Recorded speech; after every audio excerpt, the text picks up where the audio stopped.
அல்லேலூயா. தேவன் நம்மை ஆசீர்வதிப்பார். நான் உனக்கு முன்னே போய் கோணலானவைகளை செவ்வையாக்குவேன் என்று இந்த மாசத்துல ஆண்டவர் வாக்கு கொடுத்தார்.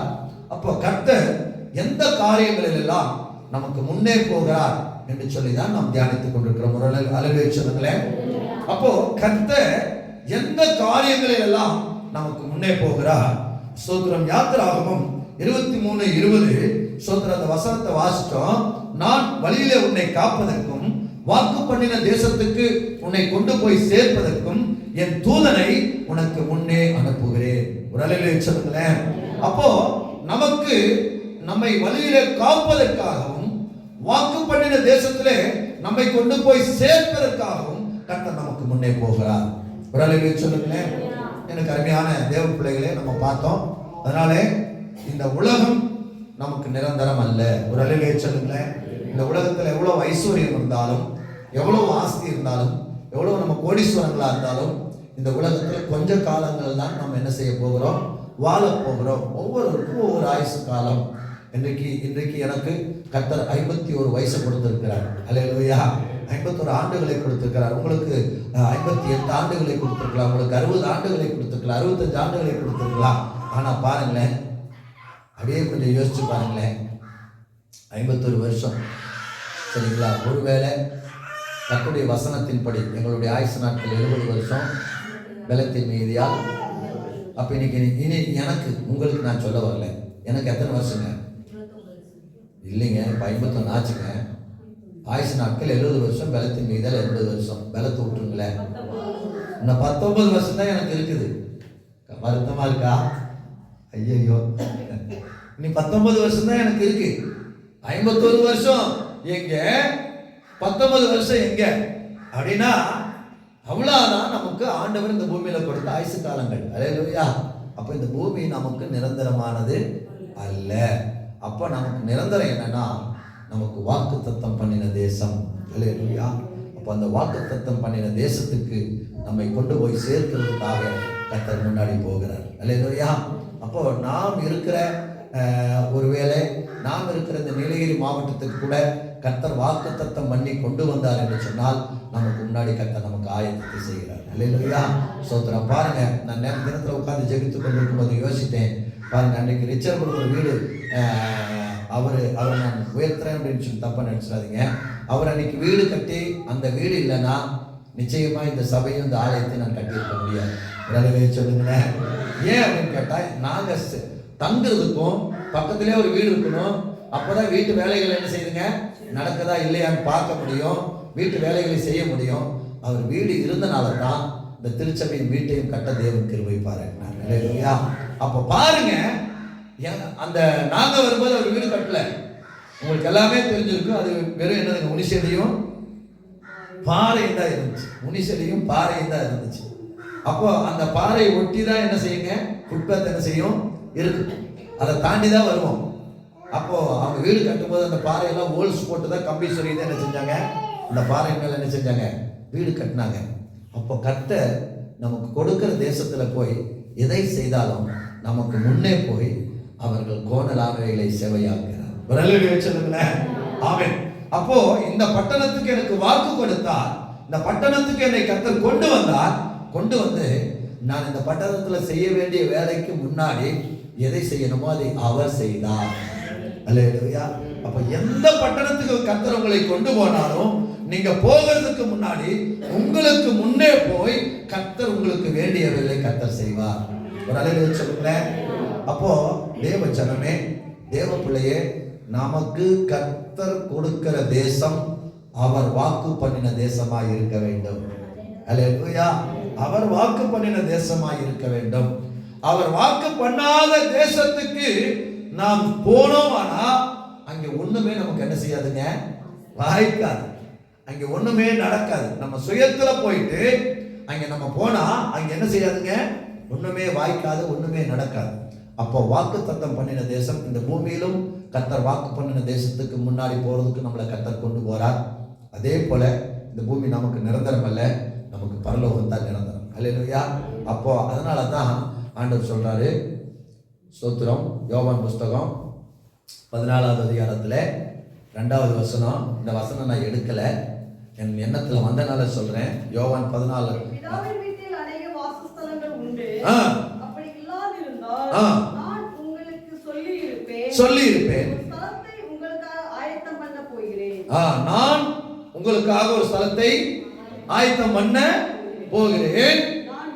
நான் போய் உங்களுக்காக ஆயத்தம் பண்ணின பின்பு. ஆமா, இப்போ ஸ்தலத்தை ஆயத்தம் பண்ணதுக்கு கர்த்தர் நமக்கு முன்னாடி போயிட்டார்.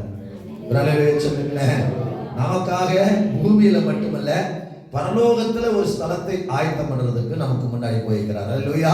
பக்கத்துல இருக்க கரங்களை பிடிச்சு சொல்லுங்களேன், உங்களுக்காக ஒரு ஸ்தலத்தை கர்த்தர் பரலோகத்தில் ஆயத்தம் பண்ணி இருக்கிறார். அல்லேலூயா சொல்லுங்களேன். கரங்களை தட்டி கர்த்தரை மகிமைப்படுத்துவோம். ஆமென். சோதரம் சோதரம் சோதரம் சோதரம் சோதரம். அல்லேலூயா. அப்ப நமக்கு முன்னாடி போய் ஒரு ஸ்தலத்தை என்ன செய்யறாருங்க? ஆயத்தம் பண்ணுகிறார். அதனால இந்த நீலகிரி மாவட்டத்துக்கு நானா வரல, சரிங்களா? இந்த நீலகிரி மாவட்டத்துக்கு நானா வரல. ஏன்னா சொன்னா இதை சொன்னாவே மெசேஜ் 12க்கு முடிஞ்சிடும், சரிங்களா? நானா வரல. கர்த்தர் எனக்கு என்ன செய்தார்? வாக்குத்தத்தம் தந்தார். யாத்திராகமத்தினுடைய புஸ்தகம் 22வது அதிகாரத்துல 30வது வசனத்தை வேகமாய் வாசிங்க. 22:30. 22:30 வாசிங்க.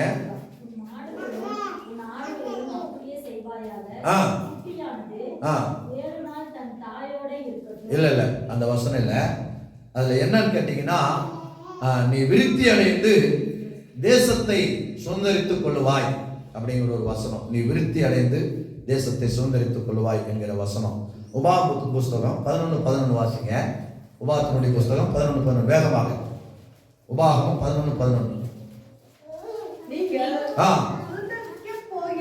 சுதந்தரிக்க போகிற தேசமோ மலைகளும் பள்ளத்தாக்குகளும் உள்ள தேசம். எனக்கு கர்த்தர் வாக்கு கொடுத்தார்.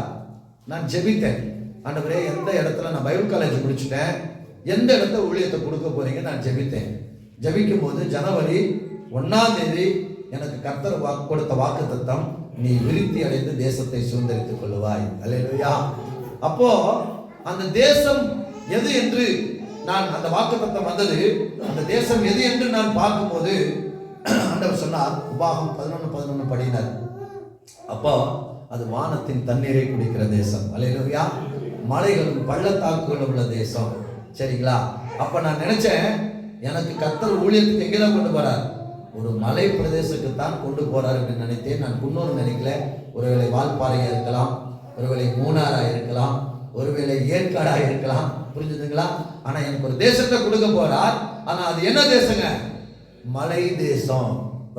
சொல்லுங்களேன். அப்போ நமக்கு எந்த தேசத்தை கொடுத்தாலும் நமக்கு முன்னாடி கர்த்தர் போகிறார். அல்லேலூயா. அதனால நிச்சயமாய் நம்ம அந்த வாக்கு தத்தங்களை, அதனால ஏதோ குத்து மதிப்பா பாருங்க, இந்த இடத்துக்கு வர்றதுக்கு பலர் போட்டி. இந்த இடத்தை வாங்கின ரவிக்குமார் பாஸ்டர் எனக்கு உளிக்கல்ல ஊழியத்தை போடுங்க அப்படின்னு சொல்லி அவர் ஃபோர்ஸ் பண்ணார், சரிங்களா? அவர் போட மாட்டேன்ட்டாங்க. அப்போ ஏன் அப்படின்னு கேட்டேன்னா, ஸ்தோத்திரம், நிறைய பேர் கேட்டாங்க, நான் கேட்கல. நான் கேட்டது, அப்பா நீங்க எங்க அனுப்புறீங்களோ அங்கே நான் போக சித்தமாக இருக்கிறேன். சொல்லுங்களேன், நீங்க எங்க அனுப்புறீங்களோ அங்கே போக நான் சித்தமாக இருக்கிறேன் சொன்னேன். கர்த்தர் அந்த புது வருஷத்துல எனக்கு 2012 பைபிள் காலேஜ் முடிச்சோன்னு அந்த வசனத்தை தந்தார், நீ விரித்திருந்த தேசத்தை சுதந்திரித்துக் கொள்வாய். அப்போ நான் எந்த தேசம் அப்படின்னு நான் தியானிக்கிறதுக்காக, அது எந்த தேசம்? இஸ்ரவேல் ஜனங்கள் இடத்துல சொல்றாரு, நீ விருத்தி அடைந்து தேசத்தை சுதந்திரித்துக் கொள்வாய். அப்ப அவங்களுக்கு கொடுத்த தேசம் என்ன தேசங்க? நான் கொடுக்க போகிற தேசம் பாலும் தேனும் ஓடுகிற தேசம், மலைகளும் பள்ளத்தாக்கு உள்ள தேசம், அது வானத்தின் தண்ணீரை குடிக்கிற தேசம். அப்பதான் எனக்கு புரிந்தது அந்த தேசத்தை பற்றி. அதனால நாமும் வாக்கு தத்தங்களையும் அடையாளங்களை கேட்டு நாம் அந்த தேசங்களுக்கு கடந்து போவோம். எந்த தேசத்துக்கு நம்ம கடந்து போனாலும் நமக்கு நிலையான தேசம் பரலோக ராஜ்யம் தான். ஒரு அலுவலக சட்டத்துல அதுதான் நமக்கு நிரந்தரம். அந்த தேசத்தை நாம் போறதுக்கு முன்னாடி கர்த்தர் நமக்கு போறார். நிச்சயம் அந்த தேசத்துல கொண்டு போய் நம்மை சேர்ப்பார். அந்த தேசத்துல கொண்டு போய் சேர்ப்பார். அந்த கொண்டு போய் சேர்த்து இருக்கிறதா என்னென்ன பண்ணணுமோ அதையெல்லாம் கர்த்தர் செய்துதான். அதனாலதான் நான் உங்களுக்கு முன்னாடி போய் ஒரு ஸ்தலத்தை என்ன செய்யறேன்? ஆயத்தம் பண்ண போறேன். உங்க பேரை ஜீவ புஸ்தகத்துல எழுத போறேன். அதனால ஜீவ புஸ்தகத்துல எழுதினாதான் நீங்க உள்ள என்ன செய்ய முடியும்? வர முடியும். ஸ்தோத்திரம். அப்பதான் நீங்க ஞானஸ்தானம் எடுக்கணும். அப்ப என்ன செய்யுங்க? பரிசுத்த பந்தி எடுக்கணும். கர்த்தருடைய சமூகத்தை என்ன செய்யணும்? அதிகமாய் தேடணும். இது எல்லாம் செஞ்சீங்கன்னா அந்த ஸ்தலத்துக்கு நீங்க வருவீங்க. அல்லேலூயா. அதனால இதெல்லாம் ஞானஸ்தானமோ திருவிருந்தோ தேவ சமூகமோ நம்முடைய சுயம் அல்ல, கர்த்தர் நமக்கு முன்னாடி போய் நமக்கு சொல்லிக் கொடுக்கிற காரியங்கள். ஒரு அல்லேலூயா சொல்லுங்க. அல்லேலூயா. அப்ப இதை செய்யும் போது நம்ம அந்த ஸ்தலத்துக்கு போவோம். இரண்டாவது ஒரு காரியம், யோசுவா புஸ்தகம். இந்த வாரத்துல மெசேஜ் முடிச்சிருவேன். ஏன்னா அடுத்த வாரத்துக்கு இந்த பாயிண்ட்ஸ் இல்லை. அடுத்த வாரத்துக்கு வேற ஒரு தேவ செய்தியை தேவன் உள்ளத்திலே சொல்லிக் கொண்டிருக்கிறார். அதனால் அந்த வார்த்தைகளை நம்ம தியானிக்க போகிறோம். யோசுவா புஸ்தகம் 3வது அதிகாரத்திலே 11வது வசனம். வேகமாய் வாசிங்க.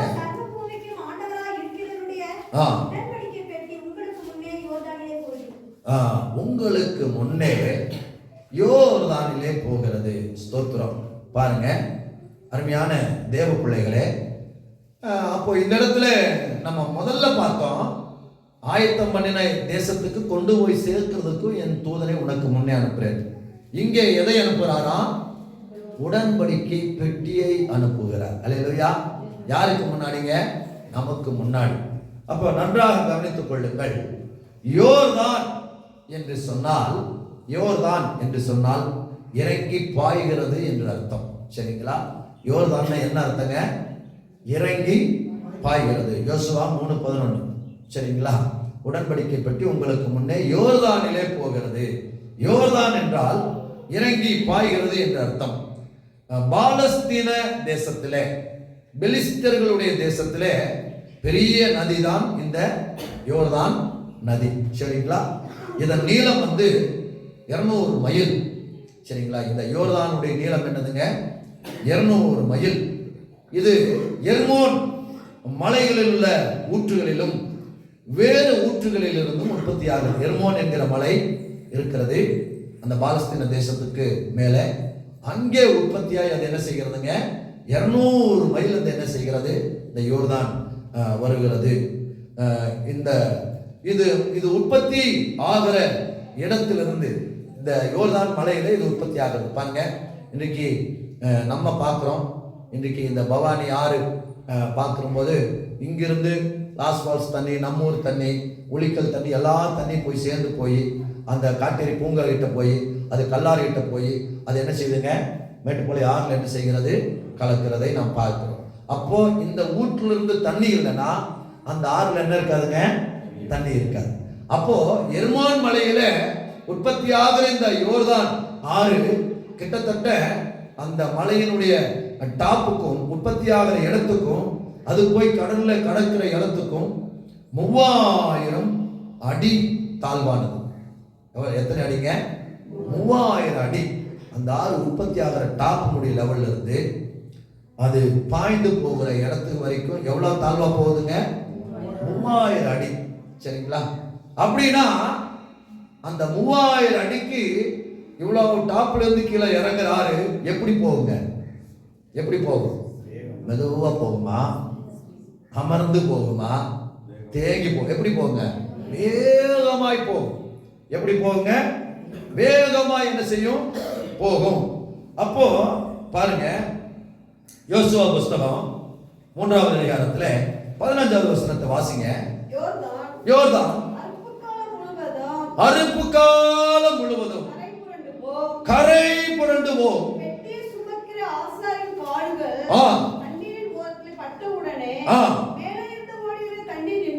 நின்று ஆதாம் ஊர் வரைக்கும் போதும். சரிங்களா? யோர்தான் என்ன செய்யுமா? அறுப்பு காலத்திலே கரை புரண்டு ஓடுமா. சரிங்களா? அறுப்பு காலத்தில் எப்படி ஓடுமா? கரை புரண்டு ஓடுமா. யாராவது தெரியாம யோர்தான்ல கால் வச்சுட்டாங்கன்னா என்ன செஞ்சுங்க? அடிச்சிட்டு போயிடும். அடிச்சிட்டு எங்க போகும்? அந்த யோர்தானிலே நிறைய செங்குத்தாய் இறங்குற இடங்கள், நிறைய ஃபால்ஸ். ஏன்னா 3000 அடி இல்லைங்களா? 3000 அடி இருக்கும்போது இது மட்டமாய் பாயிற பிள்ளூர் டேம்ல இருந்து நீங்க மேட்டுப்பாளையம் வரைக்கும் எடுத்துட்டீங்கன்னா அந்த பவானியார் எப்படிதான் பாயுது? மட்டமா தான் பாயுது. என்ன கிடையாதுங்க? ஃபால்ஸ் கிடையாது. ஆனா ஒரு சில ஆறுகள் என்ன செய்யுதுங்க இல்லைங்களா? அதிரப்பள்ளி ஃபால்ஸ் இருக்கு இல்லைங்களா? அதிரப்பள்ளி ஃபால்ஸ் போனீங்கன்னா அது பயங்கரமான ஃபால்ஸாக இருக்கும். நயாகரா ஃபால்ஸ் பார்த்தீங்கன்னா அது பயங்கர ஃபால்ஸாக இருக்கும். அது என்னதுங்க, அந்த ஆறு தான் அந்த பாறையிலேருந்து அவ்வளோ ஐட்டம் என்ன செய்யுதுங்க, கீழே விழுகுது. அதே போல தான் இந்த யோர்தானும் அறுப்பு காலத்தில் எப்படி ஓடுங்களா, கரை புரண்டு ஓடுமா, ஓரத்தில் கால் வச்சாவே அடிச்சு தூக்கிட்டு போயிடும். சரிங்களா? அப்போ அருமையான தேவ பிள்ளையே, இந்த யோர்தான் எதை குறிக்கிறது? சோத்திரம், நமக்கு வருகிற பாடுகளையும் பிரச்சனைகளையும் குறிக்கிறது. ஒரு அளவே சொல்லுங்களேன். நமக்கு வருகிற பாடுகளையும் பிரச்சனைகளையும் என்ன செய்கிறது, குறிக்கிறது. சரிங்களா? நமக்கு இன்னைக்கு பாடுகளும் பிரச்சனைகளும் எதனால வருது? சரிங்களா? பாடுகளும் பிரச்சனைகளும் எதனாலே வருகிறது? ஸ்தோத்திரம். ஒரு வசனத்தை வாசிப்போம். ஏசாயா தீர்க்கதரிசன புஸ்தகம் 59வது அதிகாரம் 19வது வசனத்தை வாசிங்க. 59. சூரியன் அஸ்தமிக்கும் திசை தொடங்கி கர்த்தரின் நாமத்துக்கும் சூரியன் உதிக்கும் திசை தொடங்கி அவருடைய மகிமைக்கு பயப்படுவார்கள். வெள்ளம் போல சத்துரு வரும்போது கர்த்தருடைய ஆவியானவர் விரோதமாய் கொடியேற்றுவார். ஆமென். நாம் சொல்லுவோமா? எல்லாரும் சொல்லுவோமா? வெள்ளம் போல சத்துரு வரும்போது கர்த்தருடைய ஆவியானவர் அவனுக்கு விரோதமாய் கொடியேற்றுவார். அல்லேலூயா. அப்ப பாருங்க, யோர்தான் கரை புரண்டு ஓடுகிறது. அப்ப யோர்தான் கரை புரண்டு ஓடுறதுக்கு என்ன ஒரு காரியம்னா, அறுப்பு காலத்துல அப்படி ஓடும். இந்த இறங்கி பாய்கிறது அப்படின்னு சொன்னா உபத்திரவங்களும் பிரச்சனைகளும் அதிகமா இருக்கும். ஏமாந்து நம்ம கால் வச்சுட்டோன்னா இந்த உபத்திரவங்களும் இந்த பிரச்சனைகளும் நம்ம கதையை முடிச்சிடும். சொல்றது புரிஞ்சுதுங்களா? நம்ம கதையை முடிச்சிடும். ஆனா அந்த உபத்திரவங்கள் மத்தியில, அந்த பிரச்சனைகள் மத்தியில நமக்கு முன்னே கர்த்தர் இருக்கிறார். அல்லேலூயா. அதனால தான் உடன்படிக்கை பெட்டி அந்த இஸ்ரவேல் ஜனங்களுக்கு முன்பாக அவர்கள் போய் யோர்தான்ல கால் வைக்கிறதுக்கு முன்னாடி அங்கே என்ன செய்கிறது? உடன்படிக்கை பெட்டி ஆசாரியர்கள் சுமக்கிறார்கள். ஆசாரியர்கள் போய் நின்ற உடனே அந்த என்ன செய்ததுங்க, அந்த ஸ்தோத்திரம் தண்ணீர் ரெண்டாக என்ன செய்தது? பிரிந்தது. அப்போ இஸ்ரவேல் ஜனங்கள் அதை கடந்து போனார்கள். காரணம் என்ன அப்படின்னு சொன்னா, ஏன் யோர்தானை கர்த்தர் அந்த இடத்துல பிரித்தார்னா, செங்கடலை பிளந்ததை பார்த்த அவர்கள் எல்லாருமே மரித்து விட்டார்கள். உபாகமத்தினுடைய புஸ்தகத்தில் வாசிக்க வேண்டிய நேரம் இல்லை, நோட் வேணா பண்ணிக்க. 1வது அதிகாரத்தில் 35லிருந்து 39 வரை நீங்கள் எழுதிட்டீங்கன்னா அந்த சந்ததி எல்லாம் வனாந்தரத்திலேயே அழிஞ்சு போயிடுச்சு. அப்போ ஆண்டவர் சொல்றாரு, நீங்க என்ன செய்ய மாட்டீங்க, அந்த பாலும் தேனும் ஓடுகிற கானானுக்கு என்ன செய்ய மாட்டீங்க, போக மாட்டீங்க. ஏன்னா நாங்க இந்த வனாந்தரத்திலேயே மடியவா எங்களை கொண்டு வந்தீங்கன்னு சொன்னீங்க இல்லையா? அதனால இப்ப வாயின் வார்த்தையின்படியே இந்த வனாந்தரத்துல அத்தனை பேரும் மடிவீங்க. 39வது வசனத்துல பார்க்கிறோம், உங்க பின் சந்ததி யாரோ அந்த வாக்குத்தத்தம் பண்ணி தேசத்துக்கு போவார்கள். ஒரு அளவு சொல்லுங்களேன். அதனால நீங்களும் நானும் பேசுறது என்னவா இருக்கணுங்க, ஜாக்கிரதையா பேசணும். சரிங்களா? மனம் பதறி எந்த வார்த்தையை என்ன செஞ்சிடக்கூடாது, விட்டுறக்கூடாது. வனாந்தரத்துல மடியவா எங்களை கொண்டு வந்து மோசே கிட்ட கேட்கிறான். மோசே மறந்துட்டான், கர்த்தர் மறக்கலை. அப்போ சொன்னீங்க தானே வனாந்தரத்தில் மடியணும்னு சொன்னீங்க தானே. அப்போ இந்த வனாந்தரத்தில் என்ன செய்வீங்க, 40 வருஷம் சுற்றி சுற்றி சுற்றி சுற்றி சாவிங்க. யார் தான் அந்த பாலம் திருமணம் காணான்னு போவாங்க, உங்கள் பிள்ளைகள். அப்போ அந்த அவங்க அப்பா மாதிரி சொல்லிக்கிறாங்க, செங்கடல் பிளந்து கர்த்தரைகளை என்ன செஞ்சாரு, கொண்டு வந்தாருப்பா அப்படின்னு சொல்லியிருப்பாங்க. அப்போ செங்கடல் எப்படி பிளந்திருக்கும்? நிஜமா சொல்றாங்களா இல்ல பாட்டி நிலாவில் வடை சொல்ற கதை சொல்றாங்களா? இல்லைங்களா? நமக்கு இன்னைக்கு நம்ம தாத்தா சொல்லுவாரு, பாட்டி இருந்துச்சான் நிலாவில் வடை சுட்டேன். இன்னைக்கு நம்ம பார்த்தாலும் பாட்டி இருக்கிற மாதிரி வடை சொல்ற மாதிரியே தான் இருக்கு. ஏன்னா நம்ம தாத்தா சொல்லி கொடுத்தனால. அப்போ அப்படி ஒரு கதையா இருக்குமோ? நம்ம தாத்தா செங்கடல் பழகுதுங்கிறாரு. அப்போ திமிங்களை வந்துச்சுங்கிறாரு, சுறாமீன் வந்துச்சுங்கிறாரு. நாங்கள் திமிங்கலத்தை தொட்டாங்கிறாங்க, சுறாமீன். இல்லைங்களா? கதையா ஒரு சொல் மாதிரி நின்றுச்சு, அதெல்லாம் வந்துட்டு போச்சு அப்படின்னு நாங்கள் லைவா பார்த்தப்பா அப்படின்னு கூட சொல்லியிருக்கலாம், கதையா நினைச்சுக்கலாம். அப்போ கர்த்தர் சொன்னார், இது கதை இல்லை, செங்கடலை பிளக்க இந்த யோர்தானை நான் பிரிக்கிறேன். இது அந்த செங்கடலை பிரித்ததுக்கான ஒரு அடையாளம். ஒரு அளவே சொல்லுங்களேன். அல்லேலூயா, ஸ்தோத்திரம். அதனாலதான் யோர்தானை கர்த்தர் பிரித்தார். எனக்கு அருமையான தேவ பிள்ளைகளே, தேவ ஜனமே, அதனாலே இன்றைக்கு உடன்படிக்கை பெட்டியை சுமக்கிற ஆசாரியர்கள் ஸ்தோத்திரம் அங்கே போய் நிற்கும் போது ஸ்தோத்திரம், அங்கே ஒரு அற்புதம் நடந்தது. அல்லேலூயா. அதனால இன்றைக்கு நாம் எதற்கு ஸ்தோத்திரம் நமக்கு கொடுத்த சபை ஊழியக்காரர்களை அழைக்கிறோம், எதுக்கு நாம் கூப்பிடுகிறோம் என்று சொன்னால், அந்த ஊழியக்காரர்கள் வந்து என்னை பூசி ஜெபிக்கும் போது கர்த்தர் அற்புதம் செய்வார். அல்லேலூயா சொல்லுங்களேன். அப்போ அந்த மகிமை அந்த ஊழியக்காரர்கள் மேலே இருக்கிறது. அல்லேலூயா. ஒரு வசனத்தை வாசிங்க. யோவான் புஸ்தகம் 12வது அதிகாரம் 26வது வசனம். வேகமாய் வாசிங்க. யோவான் 12:26. யோவான் 12வது அதிகாரம் 26வது வசனம். நான் எங்கே இருக்கிறேனோ என் ஊழியக்காரனும் இருப்பான். ஒருவன் எனக்கு ஊழியம் செய்தால் ஆமென். ஒரு அல்லேலூயா சொல்லுங்களேன். அப்போ பாருங்க, கர்த்தருடைய ஊழியக்காரன் எங்கே இருக்கிறானோ அங்கே கர்த்தரும் இருப்பார். ஒரு அல்லேலூயா சொல்லுங்களேன். அப்ப கர்த்தருடைய ஊழியக்காரன் இருக்கிற இடத்துல கர்த்தர் இருப்பார். அப்ப கர்த்தர் இருக்கும்போது அந்த இடத்துல செங்கடல்களை, எரிகோக்களை, சோத்திரம் யோர்தான்களை கர்த்தர் பிரிக்கப்படுவார். ஒரு அல்லேலூயா சொல்லுங்களேன். அப்போ அந்த மகிமை யார் மேல கர்த்தர் வைத்திருக்கிறாருங்க? உடன்படிக்கை பெட்டி மேலையும் உடன்படிக்கை பெட்டி சுமக்கிற ஊழியக்காரர் மேலே கர்த்தர் வைத்திருக்கிறார். அல்லேலூயா. அதனால என்ன காரியங்கள் ஆனாலும் நம் ஊழியக்காரர்களை அழைத்து நாம் ஜெபித்தால் கர்த்தர் பிரச்சனைகளிலிருந்து, போராட்டங்களிலிருந்து கர்த்தர் நமக்கு விடுதலை தருவார். ஒரு அல்லேலூயா சொல்லுங்க. அப்போ எனக்கு அருமையான தேவ பிள்ளைகளே, தேவ ஜனமே, இந்த உலகத்துல நமக்கு என்ன இருக்குதுங்க? உபத்திரவம் இருக்கிறது, பிரச்சனை இருக்கிறது. ஆனா அந்த உபத்திரவங்களும் பிரச்சனைகளையும் நம்ம ஜெயிக்கணும்னா, கர்த்தர் இல்லைன்னா அந்த உபத்திரவங்களும் பிரச்சனையும் நம்மை கொன்றும். புரிஞ்சுதுங்களா? அந்த போராட்டங்கள் நம்மளை கொன்றும். பாருங்க, அவங்களுக்கு நான் ஏன் வாழணும், நான் ஏன் இருக்கணும், சரிங்களா? நான் ஏன் வாழணும், நான் ஏன் இருக்கணும். எத்தனை வயசுங்க? 28 வயசு. 28 வயசுல நான் ஏன் இருக்கணும், நான் ஏன் வாழணுங்கிற சிந்தை வந்துருச்சு, சரிங்களா? அந்த உபத்திரம் வந்துருச்சு, அந்த பிரச்சனை வந்துருச்சு. அந்த பிரச்சனை எப்படிங்க? யோர்தானை போல எப்படிங்க பிரவாகத்தை செய்கிறது, ஓடுகிறது. இன்னைக்கு நம்முடைய பிள்ளைகளுக்கு கூட அநேகருக்கு அப்படிப்பட்ட யோர்தானை கொண்ட பிரச்சனைகள், பிரவாகித்து ஓடுகிற பிரச்சனைகள் வந்தது. ஆனால் அவர்கள் மடியாதபடி கர்த்தர் காத்திருக்கிறார். சொல்லுங்களேன். கரங்களை தட்டி ஆண்டவரை மகிமைப்படுத்துவோமா? ஆமென். அல்லேலூயா. ஸ்தோத்திரம்.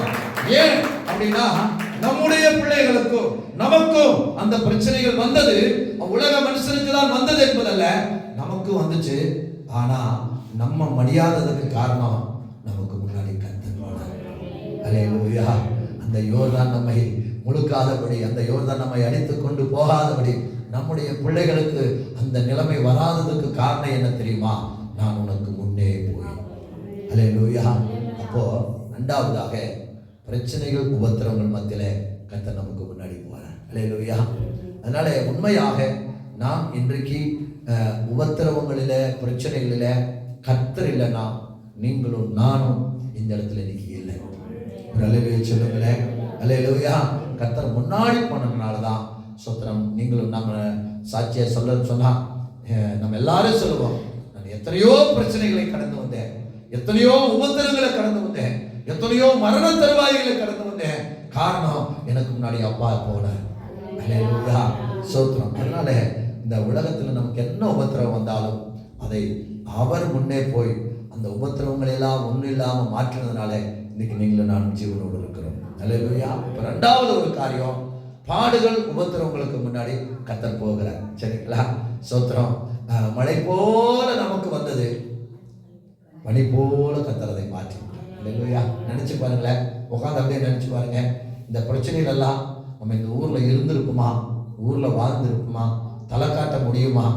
இல்லைங்களா? நான் யாரையும் தேவப்பிள்ளை நீங்க தப்பா நினைக்காத, யாரையும் நான் சொல்லலை. நம்ம அப்படி நினைச்சிருக்கலாம். இந்த ஊர்ல நம்ம வாழ முடியுமா, தலை காட்ட முடியுமா, இந்த பிரச்சனை என்னவா முடியும், இந்த பிரச்சனையில நம்ம ஜெயிக்க முடியுமா அப்படின்னெல்லாம் நாம் நினைத்த நேரங்கள் உண்டு. ஆனா அந்த பிரச்சனையை ஜெயிக்க, இந்த பிரச்சனைகளை மேற்கொள்ள கர்த்தர் நமக்கு முன்னாடி போனார். நல்லவே சொல்லுங்களேன். கரங்களை தட்டி கர்த்தரை மேம்படுத்துவோம். மூன்றாவது ஒரு காரியம், ஒரு 5 நிமிஷத்துல நான் முடிக்கிறேன். மூன்றாவது ஒரு காரியம், 1 நாளாகமத்தினுடைய புஸ்தகம் 14வது அதிகாரத்திலே 15வது வசனம். 1 நாளாகமம்.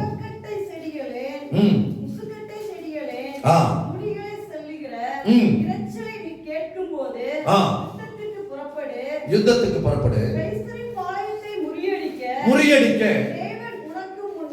தேவன் உனக்கு முன்னே புறப்பட்டிருப்பார் என்றார். ஒரு அழகையை சொல்லுங்களேன். சத்திரம். 2 காரியம் பார்த்துட்டோம்.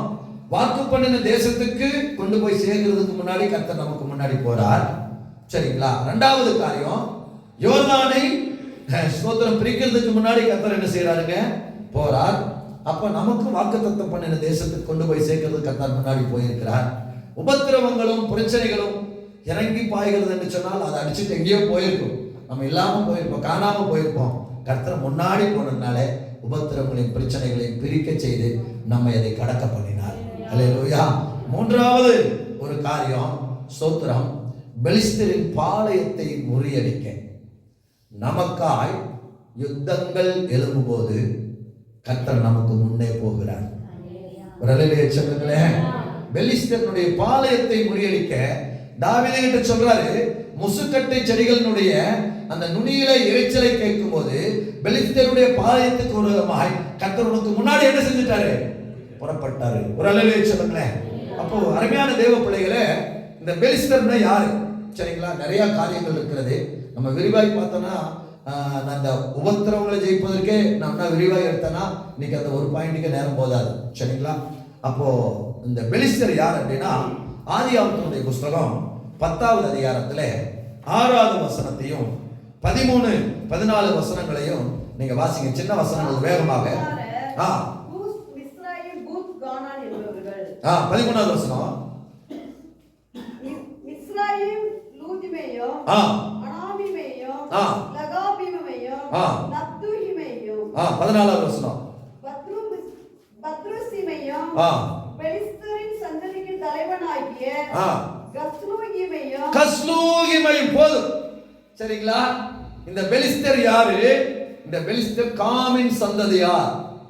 காமு தான் யாரை பெறுகிறான்? இந்த நம்ம பார்க்கிற அந்த பஸ்லோமியரை பெறுகிறான். அதுக்கு முன்னாடி அதுக்கப்புறம் பெலிஸ்தரின் சந்ததிக்கு தலைவனாகிய கஸ்லூமு கிட்ட இருந்து தான் அந்த சந்ததி என்ன செய்யுங்க? வருகிறது. அப்ப அதுக்கு மேல பாத்தீங்கன்னா அவன் யாருங்க? காமின் சந்ததி. சரிங்களா? அப்போ இவர்களுடைய தொழில் என்னன்னா, இந்த பெலிஸ்தர்களுடைய தொழில் என்ன தெரியுங்களா? எப்பவுமே கொள்ளை அடிக்கிறது. என்ன தொழிலுங்க? கொள்ளை அடிக்கிறது. எப்பவுமே என்னதுங்க? திருடுறது. கொள்ளை அடித்து திருடி தன்னுடைய குடும்பங்களையும் தன்னுடைய தேசத்தையும் எப்படி வைத்திருப்பாங்க? செழிப்பாய் வைத்திருப்பார்கள். புரிஞ்சதுங்களா? அப்ப இந்த பெலிஸ்தர் யாருங்க? நமக்கு ஒரு கேள்வி வரலாம், பெலிஸ்தர் யாரு அப்படின்னு. இவர்கள் காமின் சந்ததியார். அப்ப காம் யாருங்க? நோவாவினுடைய பிள்ளைகள். சேம், காம், யாப்பேத், நோவாவினுடைய பிள்ளை. அப்ப பெலிஸ்தர் யாருங்க? காமினுடைய சந்ததியார். அப்ப அந்த காமுக்கு பெலிஸ்தரின் சந்ததிக்கு தலைவன் யாருங்க? கஸ்லூம் அப்படின்னா அப்ப அந்த கஸ்லூம் தான் என்னதுங்க? பெலிஸ்தருக்கு பிறப்புக்கு முக்கியமான ஆள். அப்போ இப்படி அவர்கள், அப்ப இவர்களுடைய தொழில் தான். சரிங்களா?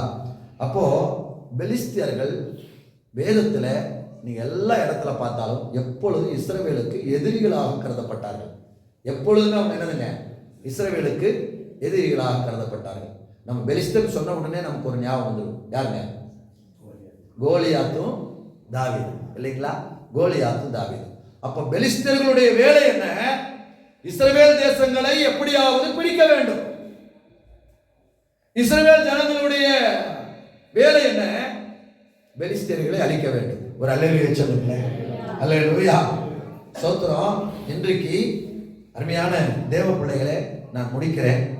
என்ன அப்படின்னா, ஸ்தோத்திரம், இந்த இஸ்ரவேல் ஜனங்களுக்கும் இந்த பெலிஸ்தருக்கும் எப்பொழுதுமே யுத்தம் நடந்து கொண்டே இருக்கும். சரிங்களா? அப்போ இன்றைக்கு பாருங்க, பிசாசுக்கும் தேவ ஜனங்களுக்கும் எப்பொழுதுமே யுத்தம் நடந்து கொண்டே இருக்கும். ஒரு அல்லேலூயா சொல்லுங்களேன். அல்லேலூயா.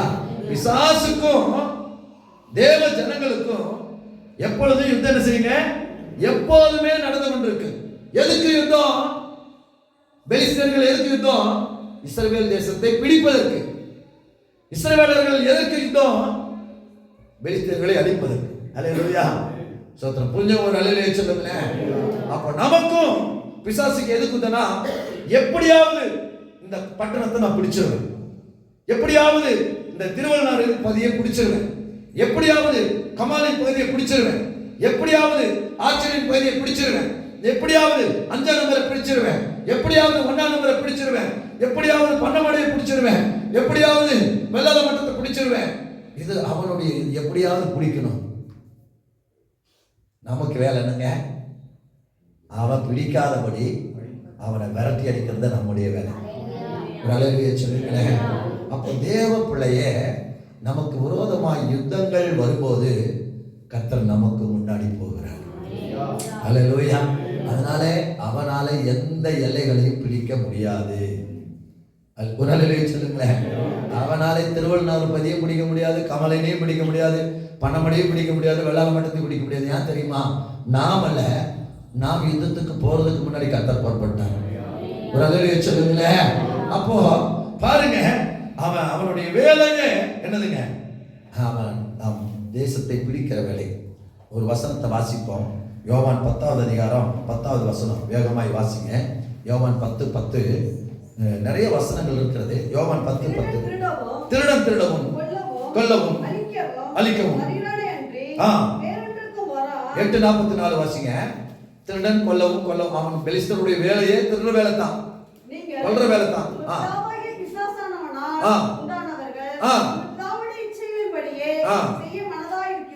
அவன் கொலைபாதகனாய் இருக்கிறான். சரிங்களா? பெலிஸ்தர்களுடைய வேலையே என்றதுங்க திருடுறதும் கொல்றதும் தான் வேலை. புரிஞ்சுதுங்களா? அப்ப இந்த பெலிஸ்தர்கள் யாருக்கு ஒப்புமையானவர்கள்? பிசாசுக்கு ஒப்புமையானவர்கள். சரிங்களா? அதனால தான் தாவீது அந்த கோலியாத்தை கொன்றான். இன்றைக்கும் கூட தேவ ஜனமே, நம்மை ஒவ்வொரு இடத்திலையும் கர்த்தர் வைத்திருக்கிறார் என்று சொன்னால் நீங்களும் நானும் தாவீதுக்கள் போல. அல்லேலூயா. அதனாலே இந்த எல்லையில ஒரு ஆத்துமாவையும் அந்த பிசாசுனுடைய கையில நான் கொடுக்க மாட்டேன். அல்லேலூயா. எந்த எல்லையையும் அந்த பெலிஸ்தனுடைய கையில என்ன செய்ய மாட்டேன்? கொடுக்க மாட்டேன். அவன் ராட்சதனை எப்படி பயங்கரமா இருக்கலாம் இல்லைங்களா? ராட்சதர்கள் சொன்ன எப்படி இருக்காங்க? பயங்கரமா இருக்கலாம், பெருங்கூட்டமா இருக்கலாம், ஏராளமான கூட்டமா இருக்கலாம், பிள்ளைச்சுனை செய்யறவன் ஏராளமா இருக்கலாம். நம்ம சிறு கூட்டம். பயப்படாதீங்க, நமக்கு முன்னாடி கர்த்தர் போகிறார். சொல்லுங்களேன். நமக்கு முன்னாடி ஆண்டவர் போகிறார். அதனால பெருங்கூட்டம் இத்தனை பேர் சேர்ந்து பிள்ளைச்சுனை செய்யறாங்க. பாஸ்டர், நம்ம என்ன செய்ய முடியும்? நீங்களும் நானும் அல்ல, நமக்கு முன்னாடி கர்த்தர் போகிறார். ஒரே ஒரு தூதனை அனுப்பினால் அசிரிய பாளையத்திலே ஒரு ராத்திரியில 1,85,000 பேரை கர்த்தர் சங்கரித்தார். கரங்களை தட்டி கர்த்தரை மகிமைப்படுத்துவோமா? அல்லேலூயா. கரங்களை தட்டி ஆண்டவரை உயர்த்துவோம். ஆமென். ஸ்தோத்திரம். அப்போ தேவ பிள்ளைகளே, யுத்தத்துல நமக்கு முன்னாடி கர்த்தர் போகிறார். அல்லேலூயா. நமக்கு முன்னாடி கர்த்தர் போகிறார். அதனால பெலிஸ்தர் ஆவியுடைய சாத்தானுக்கும் இஸ்ரவேல் ஜனங்களாகி நமக்கும் இடையிலே யுத்தம் நடந்து கொண்டே இருக்கிறது. ஆனாலும் கர்த்தர் நம்ம கூட இருந்து நம்மை நடத்துகிற தேவனாய் இருக்கிறார். அல்லேலூயா. ஒண்ணே ஒண்ணு, இந்த யுத்தத்திலெல்லாம் தாவீது ஜெயிச்சதுக்கு காரணம் என்ன தெரியுங்களா? கர்த்தரையே சார்ந்து கொண்டார். அல்லேலூயா. அவன் கேட்கிறான் பாருங்க, நான் பெலிஸ்தருக்கு விரோதமா போலாமா வேண்டாமா? அப்ப ஆண்டவர் சொல்றாரு, முசுக்கட்டை செடிகளின் நுனியிலே இறைச்சலை கேட்கும் போது நான் உனக்கு முன்னாடி புறப்பட்டேன் அர்த்தப்பா. அப்ப நீ போ, உனக்கு முன்னாடி நான் போய் யுத்தம் செய்வேன். ஆனா வெற்றி யாருது? தாவீதுன்னு சொல்ல வைப்பேன். அல்லேலூயா. அதனால நிச்சயமாய் நமக்கு முன்னாடி நாம் கர்த்தரை சார்ந்து கொண்டு, எத்தனை பில்லிசூனியம் வந்தாலும் சரி, எத்தனை மந்திரவாதம் வந்தாலும் சரி, எத்தனை மந்திரவாதி ஊரே சுத்தினாலும் சரி, நீங்களும் நானும் பயப்பட வேண்டிய அவசியம் இல்லை. கர்த்தருடைய கரத்துல ஒப்பு கொடுத்துட்டு நாம் கர்த்தரை சார்ந்து கொள்வோம். நமக்கு முன்னே போய் கர்த்தரை யுத்தம் செய்வோம். அல்லேலூயா. ஒரு ஆத்துமாவையும் ஒரு இடத்தையும் சுத்தி ஊரே சுத்தினாலும் இல்லைங்களா? எனக்கு எங்களுக்கு ஊர் சுத்தும் போது எனக்கு ஞாபகம் வருது. என்னதுங்க? பூமி எங்கு சுற்றி வருகிறேன். யாருடைய வேலைங்க? ஊரை சுத்துறது. ஊரே சுத்தினால எதையாவது பிடிச்சிடலாமான்னு ஊரை சுத்துறோம். ஆனா ஒன்னையும் பிடிக்க முடியாது. ஒரு அலையில சொல்லல, ஒன்னையும் பிடிக்க முடியாது. ஏன்னு கேட்டா நமக்கு முன்னாடி கர்த்தர் போகிறார். கர்த்தர் ஆசை எல்லாரும் முழங்கால் படிட்டு ஆமென். ஸ்தோத்திரம். நான் உனக்கு முன்னே போய் கோணலானவைகளை செவையாக்குவேன். ஸ்தோத்திரம். நமக்கு வாக்கு பண்ணின தேசத்துக்கு போறதுக்கு முன்னாடி கர்த்தர் நமக்கு முன்னாடி போறார். ரெண்டாவது, நமக்கு இருக்கிற உபத்திரவங்களுக்கும் பிரச்சனைகளுக்கு முன்னாடி கர்த்தர் போகிறார். அதனாலதான் எல்லா பிரச்சனைகளையும் நீங்களும் நானும் மேற்கொண்டோம். ஸ்தோத்திரம். மூன்றாவது, நமக்கு முன்னாடி நமக்கு விரோதமாய் பெலிஸ்தர் பண்ணுகிற எல்லா யுத்தங்களிலும் கர்த்தர் முன்னாடி போகிறார். எழுதி வைத்துக் கொள்ளுங்க. எந்த பட்டணத்தில் பட்டணத்தையும் பெலிஸ்தர்கள் பிடிக்க முடியல. அவர்களை தாவீது முறியடித்தான், அவர்களை இல்லாமல் சங்காரம் பண்ணினான். நீங்களும் நானும் அந்த தாவீதை போல கர்த்தரை சார்ந்து கொள்வோம் என்று சொன்னால், நமக்கு விரோதமாய் நம்முடைய எல்லைகளில் எத்தனை யுத்தம் பண்ணுகிற மந்திரவாதிகள் வந்தாலும், பெலிஸ்தீனியர்கள் வந்தாலும், கர்த்தர் சொல்லுகிறார், நான் உங்களுக்கு முன்னாடி போறேன், உங்களுக்கு முன்னாடி போய் நான் யுத்தம் செய்வேன்.